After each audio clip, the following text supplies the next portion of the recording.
त्र्यंबकं यजामहे सुगंधिं पुष्टिवर्धनम् उर्वारुकमिव बंधनात् मृत्योर्मुक्षीयमामृतात्। प्रिय भक्तों, आज हम सुनेंगे शिव पुराण में वर्णित चंचुला के पति बिंदु की कथा। एक दिन परमानंद में निमग्न हुई चंचुला ने उमा देवी के पास जाकर प्रणाम किया और दोनों हाथ जोड़कर स्तुति करके कहने लगी, हे गिरिजानंदिनी स्कंद माता उमे, मनुष्यों ने सदा आपका सेवन किया है। समस्त सुखों को देने वाली शंभु प्रिय आप ब्रह्म स्वरूपिणी हैं। विष्णु और ब्रह्मा आदि देवताओं द्वारा सेव्य हैं। आप ही सगुणा और निर्गुणा तथा आप ही सूक्ष्म सच्चिदानंद स्वरूपिणी आशा प्रकृति हैं। आप ही संसार की सृष्टि, पालन और संहार करने वाली हैं। तीनों गुणों का आश्रय भी आप ही हैं। ब्रह्मा, विष्णु और महेश, इन तीनों देवताओं का आवास स्थान तथा उनकी उत्तम प्रतिष्ठा करने वाली पराशक्ति आप ही हैं। इस प्रकार स्तुति करके चंचुला सिर झुकाए चुप हो गई। उसके नेत्रों में प्रेम के आंसू उमड़ आए थे। तब करुणा से भरी हुई शंकर प्रिया भक्त वत्सला पार्वती देवी ने चंचुला से कहा, हे सखी चंचुले सुंदरी, मैं तुम्हारी की हुई इस स्तुति से बहुत प्रसन्न हूँ। बोलो, क्या वर मांगती हो? ऐसा कुछ नहीं जो मैं तुम्हें न दे सकूं। चंचुला बोली, हे गिरिराज कुमारी, मेरे पति बिंदु इस समय कहाँ है? उनकी कैसी गति हुई है यह मैं नहीं जानती। कल्याणमयी दीन वत्सले, मैं अपने उन पतिदेव से जिस प्रकार संयुक्त हो सकूं वैसा उपाय कीजिए। महेश्वरी महादेवी, मेरे पति एक शूद्र जातीय वेश्या के प्रति आसक्त थे और पाप में ही डूबे रहते थे। उनकी मृत्यु मुझसे पहले ही हो गई थी। न जाने वे किस गति को प्राप्त हुए। माँ पार्वती ने कहा, बेटी, तुम्हारा बिंदु नाम वाला पति बड़ा पापी था। उसका अंतःकरण बड़ा ही दूषित था। वेश्या का उपभोग करने वाला वह महामूढ़ मरने के बाद नरक में पड़ा। अगणित वर्षों तक नरक में नाना प्रकार के दुख भोग कर वह पापात्मा अपने शेष पापों को भोगने के लिए विंध्य पर्वत पर पिशाच बना हुआ है। इस समय वह पिशाच अवस्था में ही है और नाना प्रकार के क्लेश उठा रहा है। वह दुष्ट वहीं वायु पीकर रहता है और सदा सब प्रकार के कष्ट सहता है। माता के इन वचनों को सुनकर चंचुला विचलित हो गई और बोली, हे महादेवी, मुझ पर कृपा कीजिए और दूषित कर्म करने वाले मेरे उस दुष्ट पति का उद्धार कर दीजिए। देवी, कुत्सित बुद्धि वाले मेरे उस पापात्मा पति को किस उपाय से उत्तम गति प्राप्त हो सकती है, शीघ्र बताइए। आपको नमस्कार है। माँ पार्वती ने कहा, तुम्हारा पति यदि शिव पुराण की पुण्यमयी उत्तम कथा सुन ले तो सारी दुर्गति को पार करके वह उत्तम गति का भागी हो सकता है।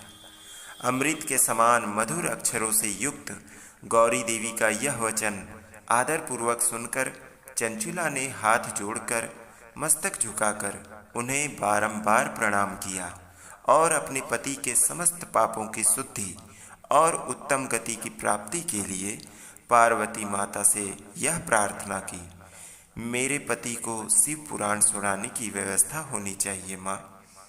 उस ब्राह्मण पत्नी के बारंबार प्रार्थना करने पर शिवप्रिया गौरी देवी को बड़ी दया आई। उन भक्त वत्सला महेश्वरी ने भगवान शिव की उत्तम कीर्ति का गान करने वाले गंधर्वराज तुम्बुरु को बुलाकर कहा, हे तुम्बुरे, तुम्हारी भगवान शिव में प्रीति है। तुम मेरे मन की बातों को जानकर मेरे अभिष्ट कार्यों को सिद्ध करने वाले हो। इसीलिए मैं तुमसे एक बात कहती हूँ, तुम्हारा कल्याण हो। तुम मेरी इस सखी के साथ शीघ्र ही विंध्य पर्वत पर जाओ। वहाँ एक महाघोर और भयंकर पिशाच रहता है, उसका वृत्तांत तुम आरंभ से ही सुनो। मैं तुमसे प्रसन्नतापूर्वक सब कुछ बताती हूँ। पूर्व जन्म में वह पिशाच बिंदुक नामक ब्राह्मण था। मेरी इस सखी चंचुला का पति भी था, परंतु वह दुष्ट वेश्यागामी हो गया। स्नान संध्या आदि नित्य कर्म छोड़कर अपवित्र रहने लगा। क्रोध के कारण उसकी बुद्धि पर मूढ़ता छा गई थी।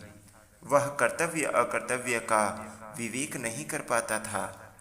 अभक्ष्य भक्षण, सज्जनों से द्वेष और दूषित वस्तुओं का दान लेना, यही उसका स्वभाव कर्म बन गया था।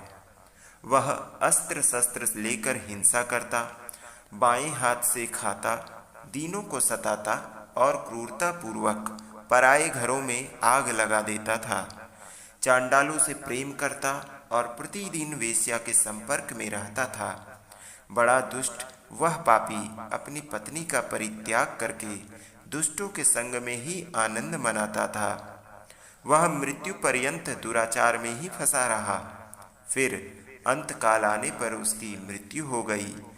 वह पापियों के भोग स्थान घोर यमपुर में गया और वहां बहुत से नरकों का उपभोग करके वह दुष्टात्मा जीव इस समय विंध्य पर्वत पर पिशाच बनकर दुख भोग रहा है। तुम उसके आगे यत्न पूर्वक शिव पुराण की उस दिव्य कथा का प्रवचन करो, जो परम पुण्यमयी तथा समस्त पापों का नाश करने वाली है। शिव पुराण की कथा का श्रवण सबसे उत्कृष्ट पुण्य कर्म है। उससे उसका हृदय शीघ्र ही समस्त पापों से शुद्ध हो जाएगा और वह प्रेत योनि का परित्याग कर देगा। उस दुर्गति से मुक्त होने पर बिंदुक नामक पिशाच को मेरी आज्ञा से विमान पर बिठाकर तुम भगवान शिव के समीप ले आओ। तुम्बुरु मन ही मन बहुत प्रसन्न हुए। उन्होंने अपने भाग्य की सराहना की। तत्पश्चात उस पिशाच की सती साध्वी पत्नी चंचुला के साथ विमान पर बैठकर नारद के प्रिय मित्र तुम्बुरु वेग पूर्वक विंध्याचल पर्वत पर गए, जहाँ वह पिशाच रहता था। वहाँ उन्होंने उस पिशाच को देखा। उसका शरीर विशाल था, ढोड़ी बहुत बड़ी थी। वह कभी हंसता, कभी रोता और कभी उछलता था।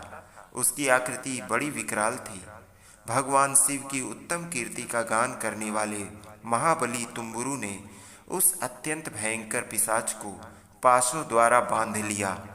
तदनंतर तुम्बुरु ने शिव पुराण की कथा बाँचने का निश्चय करके महोत्सव युक्त स्थान और मंडप आदि की रचना की। इतने में ही संपूर्ण लोकों में बड़े वेग से यह प्रचार हो गया कि देवी पार्वती की आज्ञा से एक पिशाच का उद्धार करने के उद्देश्य से शिव पुराण की उत्तम कथा सुनाने के लिए तुम्बुरु विंध्य पर्वत पर गए हैं। फिर तो उस कथा को सुनने के लोभ से बहुत से देवर्षि शीघ्र वहां आ पहुंचे। आदर पूर्वक शिव पुराण सुनने के लिए आए हुए लोगों का उस पर्वत पर बड़ा अद्भुत और कल्याणकारी समाज जुट गया। फिर तुम्बुरु ने उस पिशाच को पासों से बांधकर आसन पर बिठाया और हाथ में वीणा लेकर गौरीपति की कथा का गान आरंभ किया। पहली अर्थात विद्येश्वर संहिता से लेकर 7वीं वायु संहिता तक महात्म्य सहित शिव पुराण की कथा का उन्होंने स्पष्ट वर्णन किया।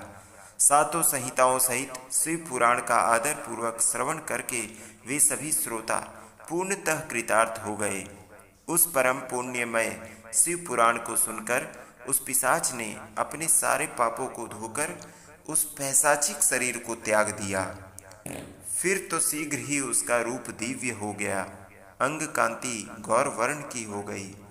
शरीर पर श्वेत वस्त्र तथा सब प्रकार के पुरुषोचित आभूषण उसके अंगों को उद्भासित करने लगे। वह त्रिनेत्रधारी चंद्रशेखर रूप हो गया। इस प्रकार दिव्य देहधारी होकर श्रीमान बिंदुक अपनी प्राण वल्लभा चंचुला के साथ स्वयं भी पार्वती वल्लभ भगवान शिव का गुणगान करने लगा। उसकी स्त्री को इस प्रकार दिव्य रूप से सुशोभित देखकर सभी देवर्षि बड़े विस्मित हुए। उनका चित्त परमानंद से परिपूर्ण हो गया। भगवान महेश्वर का वह अद्भुत चरित्र सुनकर वे सभी श्रोता परम कृतार्थ और प्रेम पूर्वक श्री शिव का यशोगान करते हुए अपने अपने धाम को चले गए। दिव्य रूपधारी श्रीमान बिंदुक भी सुंदर विमान पर अपनी प्रियतमा के पास बैठकर सुखपूर्वक आकाश में स्थित होकर बड़ी शोभा पाने लगा और फिर भगवान शिव के गुणों का गान करता हुआ वह शिव धाम जा पहुंचा, जहां महेश्वर और पार्वती देवी ने प्रसन्नतापूर्वक बिंदुक का बड़ा सत्कार किया और उसे अपना पार्षद बना लिया। उसकी पत्नी चंचुला पार्वती जी की सखी हो गई। उस घनीभूत ज्योति स्वरूप परमानंदमय सनातन धाम में अविचल निवास पाकर वे दोनों दंपति परम सुखी हो गए। शिव पुराण का श्रवण करके पिशाच भी देव तुल्य हो जाता है और मन शांति, प्रेम एवं आनंद से परिपूर्ण हो जाता है।